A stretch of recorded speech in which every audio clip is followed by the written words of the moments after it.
Let us be the nation that we know we can be. A nation united, a nation strengthened, a nation healed. This is America. The night Joe Biden won the US presidential election, but right now the country is looking torn in ways that we've never seen before. If violence happens, like it happens, but we're not going to start it. I'm Daniel Rosney, a reporter on Newsbeat, which goes out on Radio 1, 1 Extra and the Asian Network. Covering the American election was like nothing I've experienced before. BBC News? Well, you should go back to your UK over there and check what's going on.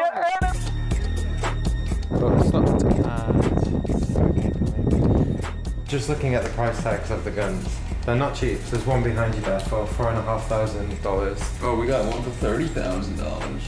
But for many here in America, there was a much higher cost involved. We are only fighting for fresh air and fresh water, the basic needs.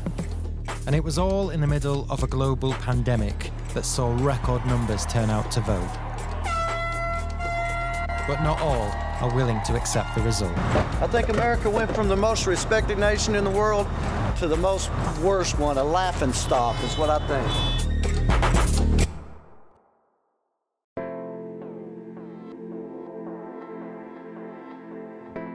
As we arrive in Louisiana to cover this presidential election, it's striking how much more interest there is in the White House and America in general since Barack Obama left office in 2017. In the past 12 months alone, the death of George Floyd sparked a global resurgence in the Black Lives Matter movement. But right now, of course, it's coronavirus that's had a huge impact on all of our lives, including on voters here. What has COVID then done for the economy, for musicians in New Orleans? Oh, well, it's devastated a lot of our ability to make any kind of income. So, a lot of us, that's like 100% of some people's income is just cash from gigs. We're finding out what Americans want from their president, and it is a snapshot, but will be based in New Orleans during the election run-up, where I've heard legendary stories of parties that go on till the early morning. But that's different now. Christian Bold is a local jazz singer, and he's giving us the Newsbeat tour of what the famous French Quarter is like in a COVID-19 world.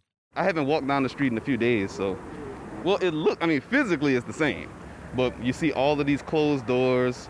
You don't hear a lot of music just blaring out of the windows anymore. Like walking down the street now, thinking about it, I'm a little overwhelmed. It's kind of ghostly. This is not fun to look at at all. But I really don't even know what to say, man. It's tough to see it like this. It's really done a number, man. It's really been damaging, and we're so far away from having any idea when things will return to normal at all. I used to play at the Snug Harbor with Ellis Marsalis like every Friday for a long time.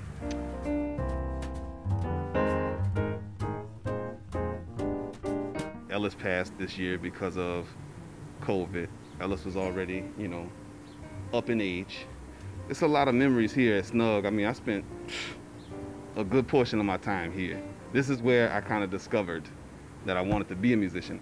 There's so many people just being left out to dry, and it's absolutely a shame. When I was going to vote early, there were families who were talking about the aid that they need and why they're voting and why they're so adamant about voting early. It's because in New Orleans in particular, it's a kind of a poor city. It's a lot of poor folks, a lot of poor African-American folks. So which way did you go? Of course I'm voting Biden, of course, because Joe Biden he's like a beacon of light in terms of just being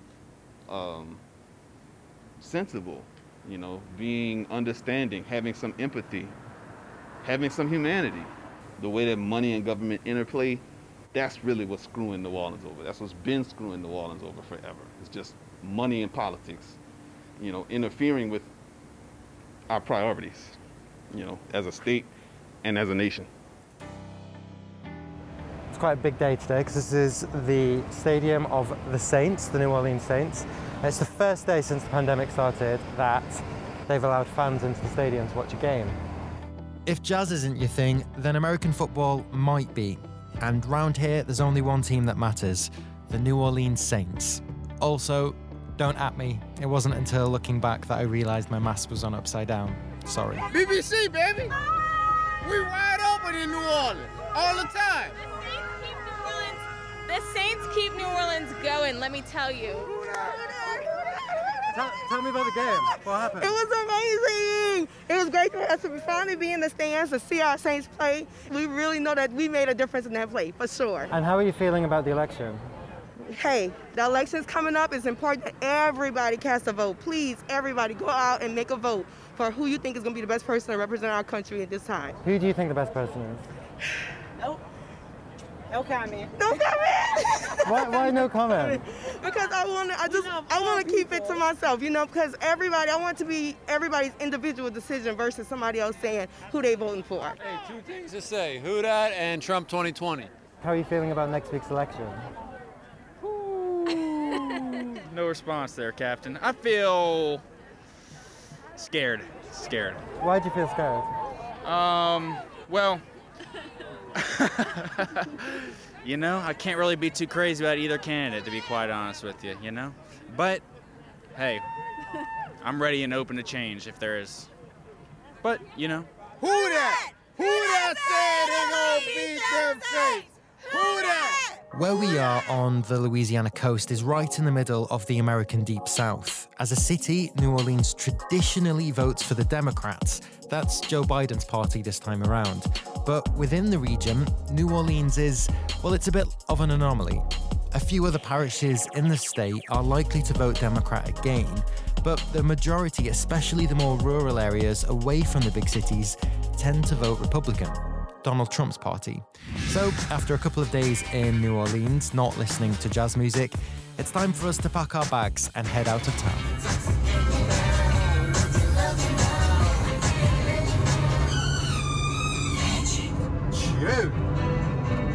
Other bangers are available. Don't know this one as much. We're off to Kentwood, famous for being the hometown of a huge pop star. Thankfully, for me, that's Britney, and not Post Malone. Kentwood is your classic rural American town. It's fairly spread out. There's no high street like you'd get back in the UK.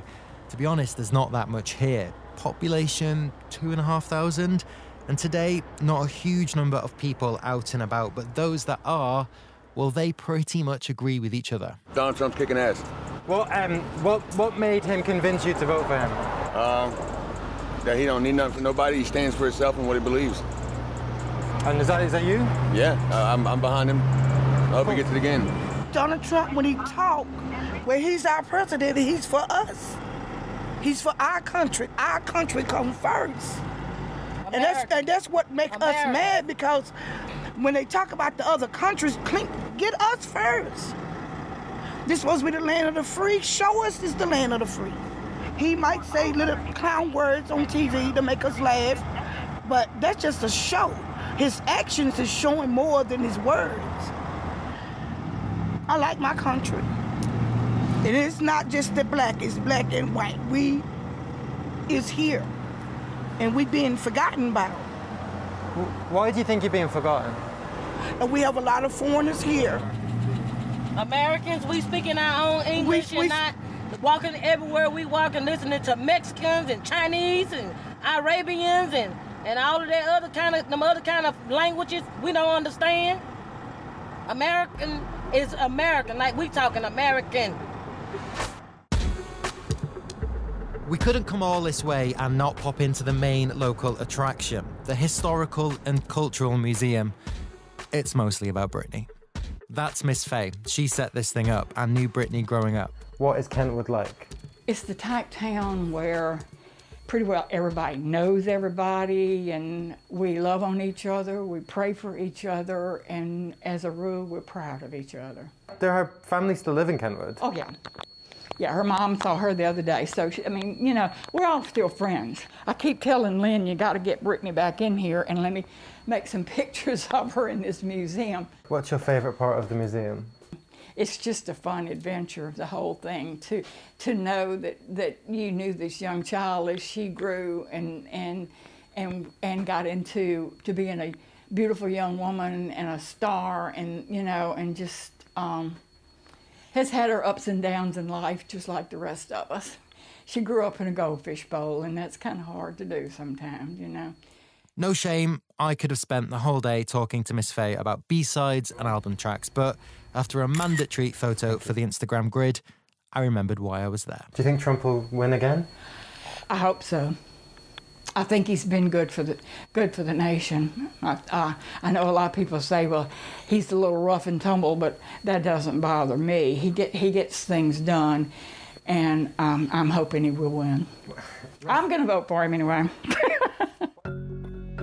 Kentwood might be your typical American small town, especially for this part of the States, but where we're going next is the opposite. About an hour-and-a-half drive south is St. James Parish, where Shamara lives. Her family home is right at the centre of an area, and it's nicknamed Cancer Alley. I remember passing by these plants growing up, and the smell, I would know exactly when to hold my breath and how long I would have to hold my breath until we got past the smell. It was normal.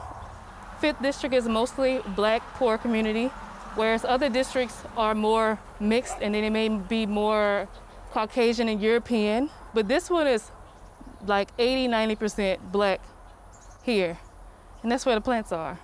All around here, there are roughly 150 chemical plants stretching for miles along the Mississippi River. There is data from the United States Environmental Protection Agency that shows living in this part of Louisiana puts you at the highest cancer risk of anywhere else in the country. I want our elected officials to come out here, come take a walk out here, come see, come put a human face on this fight that we're battling. I need you to see the people, I need you to meet the people, I need you to come talk, come around and come see that we're people and that we are only fighting for fresh air and fresh water. The basic needs. It's just basic needs. It is going to create jobs in this part of the state, and there is an unemployment issue in Louisiana. Majority of the people that work there don't live here. They come and then they go. We may have it the worst because we're next door, but the whole state is still affected by this. So unless you're doing this and you're driving to Florida every day, you're still affected by it. The big thing right now for locals is their focus on trying to block construction of any more chemical plants. One is due to be built on this land, but the residents have been given permission to hold a vigil to remember those in the community who have died. The companies say that the government report on increased cancer rates in this area is based on faulty science, which resulted, they say, in a dramatically inflated risk factor. These chemical plants in the 5th District have to be destroyed because they are hurting us, they're giving us cancer, we are sick and we're dying. But everybody here knows someone who has died from cancer. Sharon has been to more than 30 funerals in the past 5 years. Now, with the election days away, she's got one clear message for both presidential candidates. I want them to save our lives. I want them to stop saying yes to industry, to all industry that can harm people, that can harm our lives. So I want, if they can help us with that, they got my vote. With neither Donald Trump or Joe Biden addressing Sharon's concern head-on, she and a lot of other residents here feel like they have no clear candidate to vote for. When it comes to talk about the oil industry in this election campaign, both sides have been focused on jobs. To the oil industry, I'd stop giving them federal subsidies. I will not sacrifice tens of millions of jobs. Obviously, for Sharon and Shamara, pollution is the thing that concerns them most. But in the New Orleans suburb of Jean Lafitte, climate change is the biggest issue. Captain Shaw has agreed to show us how this area of the coastline has been affected. I think climate change is definitely having an effect. It's a fact that hurricanes are getting bigger. It's a fact that they're getting stronger, and it's a fact that there are, more of them. Right now, this island that you see right here would have been out in that channel right there maybe 5 years ago. So that's 15 feet? Oh yeah, easy. 15 years ago, there was a massive hurricane called Katrina that devastated New Orleans and the surrounding areas. Katrina was very scary. Nobody knew what to do. Everybody was just kind of taken back, and I don't know, man. It's kind of one of those things you don't really talk about a whole lot. Nearly 2,000 people died and 1 million had to relocate. But there's a new one, Zeta, and she's on her way. It's expected to hit New Orleans within a few hours. You know, pre-Katrina, a hurricane like this, yeah, they would tell you to, you know, warn you, tell you it's coming. But it would have been, hurricane party, you know? But since Katrina's happened, people tend to be a little more on edge. With Hurricane Zeta closing in and the weather looking pretty bleak, I'm very much in the mood to head back to land. What's happened?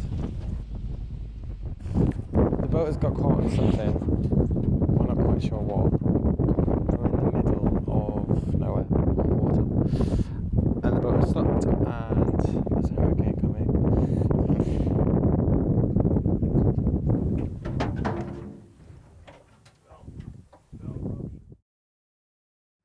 After that short delay, we're back on land and we're off to meet 18-year-old Emerson.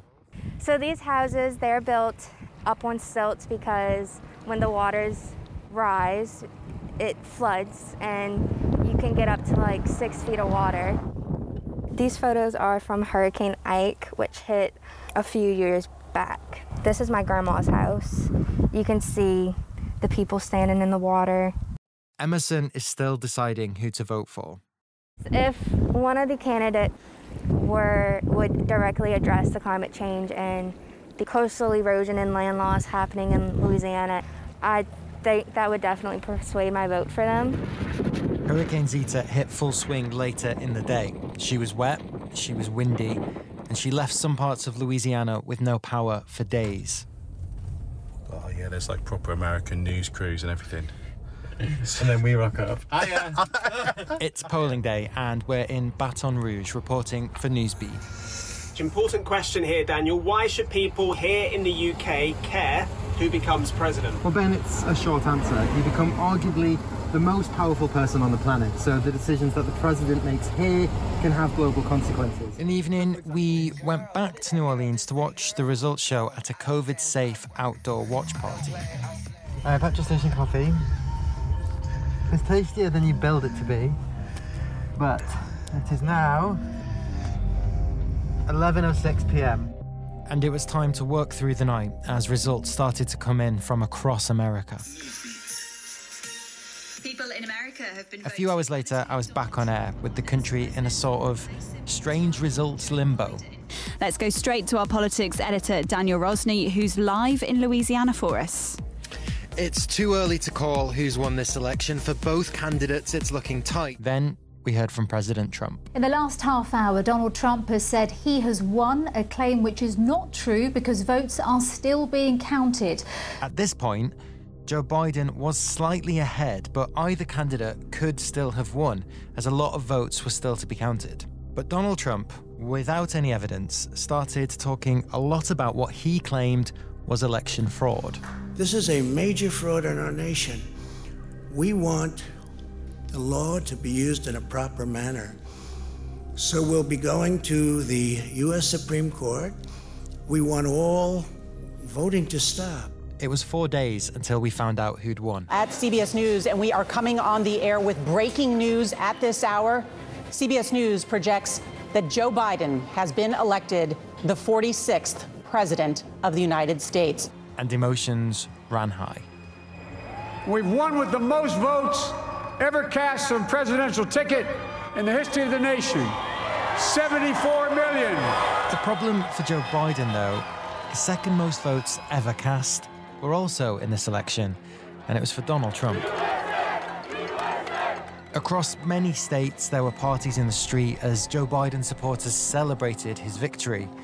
But there were also plenty of protests. We were on the move the day the result was announced. We're in Texas.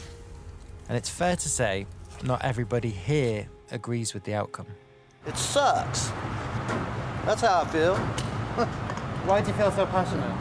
I think America went from the most respected nation in the world to the most worst one, a laughing stock is what I think. You don't always get what you want. So everybody put in a vote. Hopefully if some cheating or some under the table stuff was done, I hope that comes out. I hope the truth comes out for sure. If he really won the election, I didn't vote for him, but... Did you vote for Donald Trump? Yes. What was it about Trump that got your vote? I really appreciate everything that he did for our economy over the last 4 years. Donald Trump has tweeted to say that he has won. Do you agree with him? What? I mean, what did he say? I don't know. He's like British or something. Thank you so much. Thank you. The next morning, and Trump supporters had set up rallies across the US, including here in Houston. Come on, people, let's go. We're going with our Trump family to support our president. Trying to get our president back, that's what I'm trying to do. So you don't accept that Joe Biden's the president? No. Why not?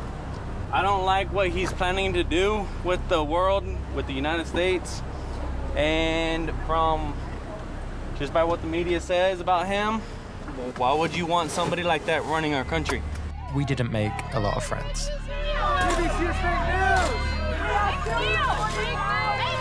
What kind of news you are? What kind of news? BBC News. BBC News? Well, you should go back to UK over there and check what's going on. Enemy to the American. Here is America. I'm proud of our history and where we've come from.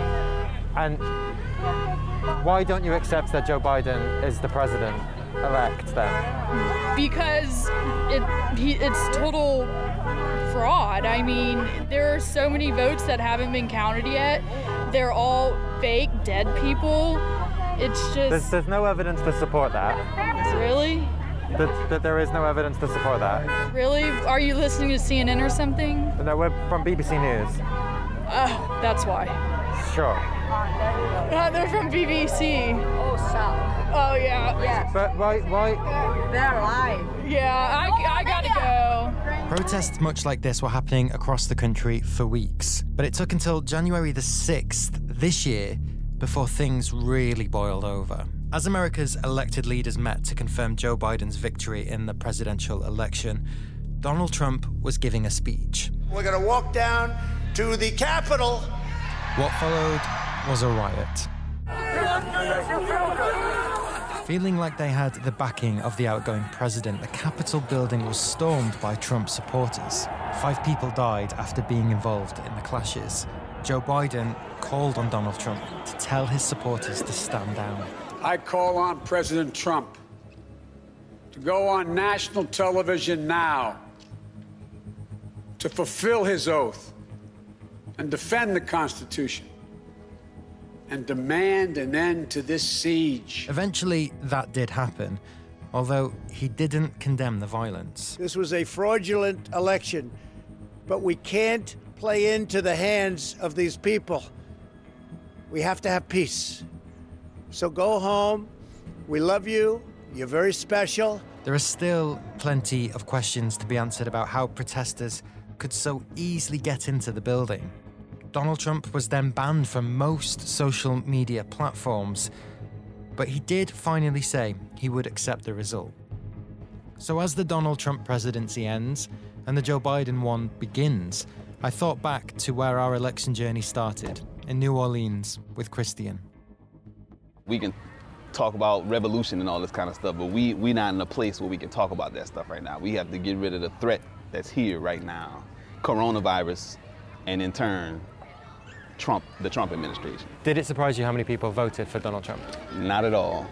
Donald Trump makes people feel good about how they feel about the world. And you can't really argue against that. You know what I'm saying? There's no like logical argument against making people feel good. So like, I can't even really be mad at people who, I can be mad, I am mad, but I understand at least why people support Trump, because there are still people who have felt like they've been ignored. More than 70 million voted for Donald Trump. Yeah, that's more people than voted for Barack Obama. That's what you got to think about. So we need to focus on opening people's worlds up in their minds, even if we have to meet them where they are. Do you think Joe Biden can unite America?